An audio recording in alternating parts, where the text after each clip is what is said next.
If you are bored and hate your life every day, that's not a path to impact and meaning and contribution and purpose and happiness. Find out what's the most important thing to your audience. What is their need? Feed their need. Your schedule should be torture for somebody else coming in. We're doing a special Movement Makers edition, Q&A style. Let's go. When you have to overcome so much, how do you serve one specific audience? Ooh, that's a tough one. Yeah. Who wants to go? We're starting off on a hard one. Trenton's already like, ooh, I don't know how I'm going to answer this one. Okay, Zen, you're the veteran here. You go first. Here we go. Okay. But let's give these people some time to think here, too. Trenton's taking some water. He's thinking it over. Thank you. Yeah, you're right. We need it. Okay, Zen, go. It's the one word, 3 letters, 1 question. WIN. What's important now? Mm-hmm. All right. What's important now is what they should help their audience overcome. So, got it. Okay, go a little bit deeper. Okay, find out what's the most important thing to your audience. What is their need? Feed their need. I like it. Okay, so that's very. There we go. Tessa's saying, Trenton, I see you everywhere I go. Wow, Trenton's been turning up his game. I like it, man. Yeah, facts. Okay, so actually, over to you then, Trenton. What do you got for this one? So actually, we talked about this in Elsmerada's live, and it's basically serving the pain that you're going through right now. The pain that I'm going through right now, or I'm currently facing ongoing, is the imposter syndrome, showing up in a way that you want to show up. So for me, I'm talking to the person that has imposter syndrome, meaning that how do I talk to that person? I connect with that pain. And with that being said, that's how it's no longer overcoming something, it's serving that pain to a point where it's like, you don't have to worry about anyone else because that's your tribe. That's your particular people that you can connect with. So that's like how I start to see it, and like saying yes to these type of things is that I'm casting a vote for who I want to be every single day now from going forward. Trenton Jones, I love it. All right, Gigi, what do we got? So by coincidence, I was I'm having a session with Esmeralda tomorrow, and she asked me to choose what topic I really want to speak on overcoming life's challenge. So I was thinking about it, and one of the things that came to my mind was that I was looking into several of the challenges I passed through, and the reflection I had took me back into the deepest and most difficult time I had. So going back into that, and I try to imagine, would really that give meaning for people if I bring that out, a specific challenge, and share them how I went through. So that's how I try to identify, and I really find meaning in that too, because when you are challenged, the kind of, particularly the first news or the first incident, when you face the first time the challenge itself, you don't know where to go. You're blacked out, you're shocked, something like that. So overcoming that part is one of the most important things I would love to share, for instance, for my audience if I'm given a chance. Hey, you give yourself a chance by just recording the video. That's your chance. And you put it up every time. Thank you. Yeah. You have permission. Yeah, exactly. You give yourself permission to go create. My answer to this question, I was just talking to Les Brown about this. Right? It was a wild, I always looked up to Les Brown as one of my speaking heroes, and he just interviewed me for his channel, about an hour ago, which was a huge honor. And he said, so many amazing things that I'm still kind of humbled for. But we were talking about, just before we kind of went live, about how you want to customize your message to your audience, that you just don't show up and say the same thing over and over and over and over again.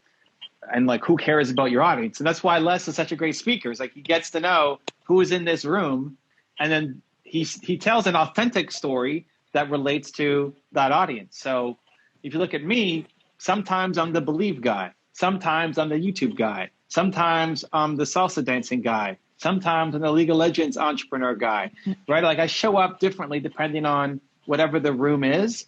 And it's still me. It's just a different version of me. And I'm telling, it's always believe, but the stories that I share, I try to make it as valuable as possible to the people that I'm connecting with and telling.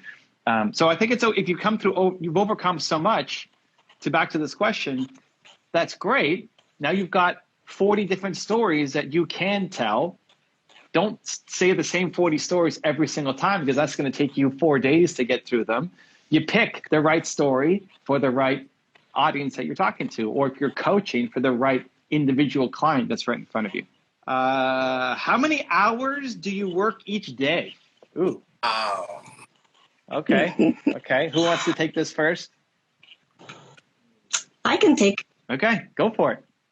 So my days are filled with different things.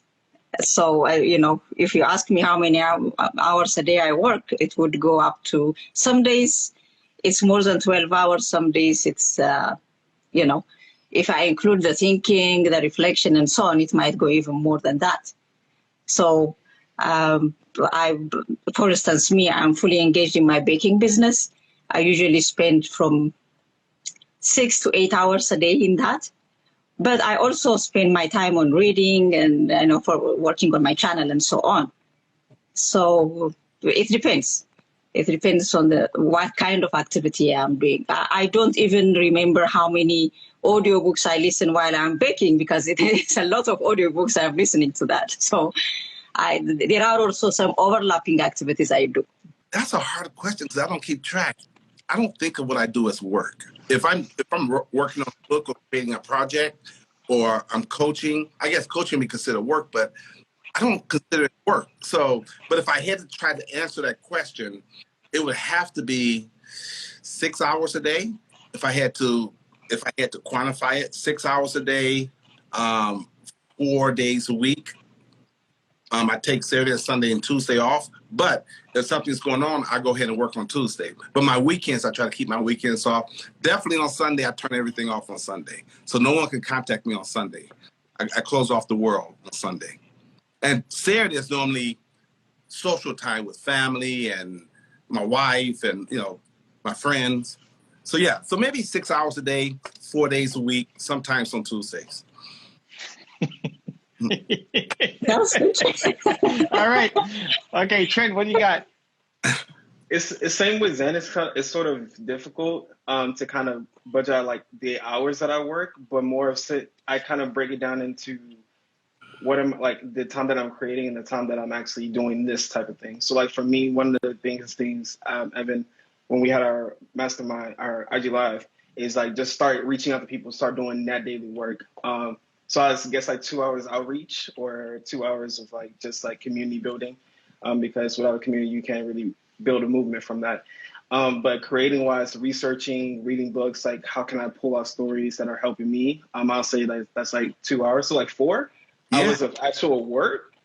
But then like there's a study that I was reading, and actually people actually only work 2 hours their whole entire day.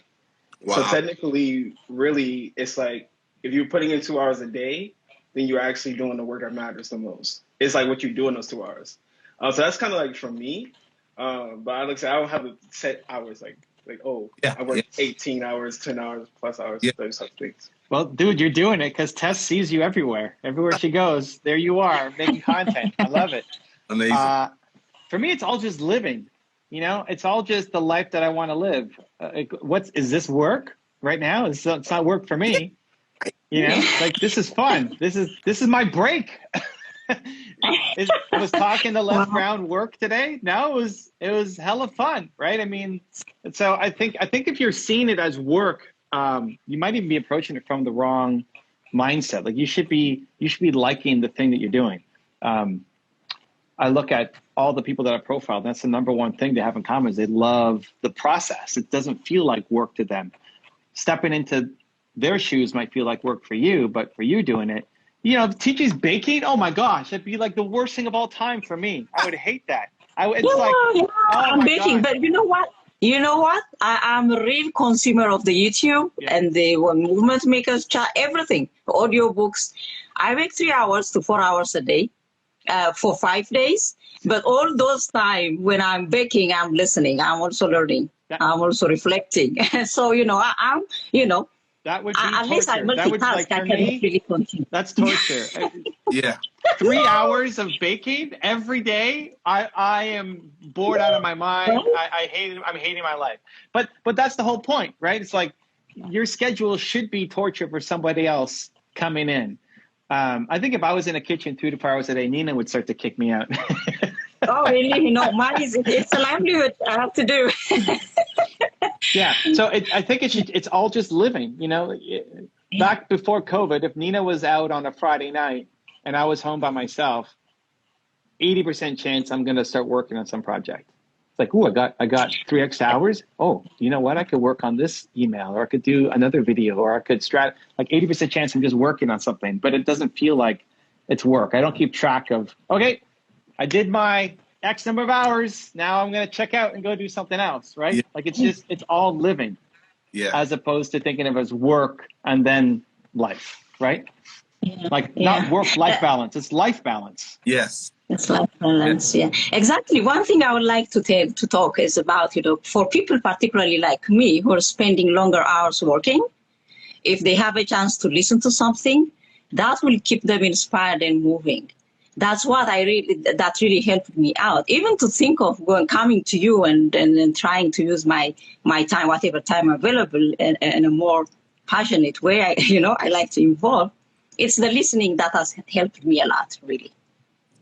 So this is one way to help people to come out, keep themselves in connection to what they really like, and that's one method. I love it. I love it. What are you doing when you get bored of doing the same things every day? I'll take it. All right, here we go. Let's go. I was doing, like I said, I like to do experiments for myself. So if you're doing something every single day and you're bored of it, what you do is do something different. Like how I would say, like merging the two ideas together, doing something different like that you enjoy doing. So like for me, for example, I like to coach. I like to be on podcasts and stuff like that. But what I also like to do is I like to take notes. So what I do is I have like this little journal, and I come up with 10 ideas of like, how can I turn whatever I'm learning from a podcast into an episode or to an idea that I can act on or coach someone on or send something to. That's kind of like how I make sure that like what I'm doing, like researching and reading, can't be boring most of the day. It's like, okay, that's all you do all day. But like switching it out from like, okay, how can I apply it to some type of service or some type of like creating something from that? I think that's where the fun and the play comes into part. And just start doing that. And if you're getting bored of the thing, you have to really focus on what are you actually doing that's not fun no more. And I think that's something that everyone can attest to. It's like, if you're not having fun, then why are you doing it in the first place? Great answer. There you go. Wise words. I like it. Great answer. Yeah. Well, mine is kind of, okay, I just tell you, I don't know what it's going to sound like, but I don't believe in boredom. I really don't. I'm so grateful for life itself. Get grateful. So whatever you're doing that you think is boring, you got to change your mindset, because be grateful that you actually get to do this thing. Number two, I'll give you an example, like doing bills. Bills could be boring for me, but I'm like, you know what? I'm so grateful I have the money to pay my bills and the people I'm paying my bills to keep my lights on. It's a change of attitude. Then you can throw some music on, or you can find other ways to do what you're doing so it won't be so boring. But I come from a place where I don't believe in boredom. I believe in life. You know, you can bring the excitement to what, quote unquote, was boring. And number two, if you really just can't do it, delegate it. Delegate. And because there are people out there that what you're bored at, they get excited about. Delegate it. Or if you can't pay for a partner with someone, do a trade. Okay, that's it. All right. TG, what do we got? Wow. So for me, I'm in the process of catching up myself when I get bored. But I used to pass long hours just bored like that, before. But now, when that feeling comes in, I ask myself, why do I feel this? Do I really want to pursue working? And then I try to change. What often that works for me now is change the environment. For instance, I told you I was listening, while I'm baking. If my attention is not really 100% there, then I say, no, I'm not listening, so let me change to music or something else. So right away, shifting to other side of the thing I want to do helps me a lot to move on. And yeah, usually that's why, even for today, for instance, in the morning, I was saying, oh, why am I not moving? Why am I not doing this and so on? So right away, that came to my mind was calling a friend.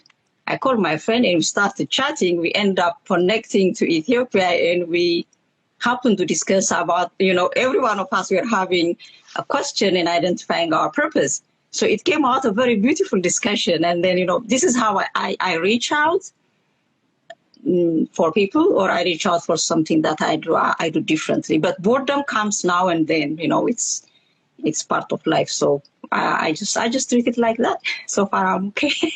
That's what I can say. I love it. So for me, I split it into short-term and long-term. If it's a short-term thing that you can't control, then you just say, hey, this is the best. This is my chance to show myself in the world what I'm made of. And you grind through it, right? I think, some people are bored of school and they don't want to go to school anymore. And they find like the research papers boring and pointless and meaningless. And this is not going to help me in my career to be an entrepreneur or whatever.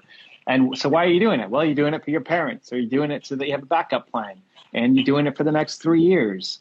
And it's just getting through that, remembering why you're there. And if doing it for your parents is a good enough reason, and that it's only this fixed amount of time, that you're not going to be doing this for the rest of your life. And you then say, okay, so I'm going to get this done and I'm going to show up, because if I'm going to do something, I'm going to do it well, right? How you do anything is how you do everything.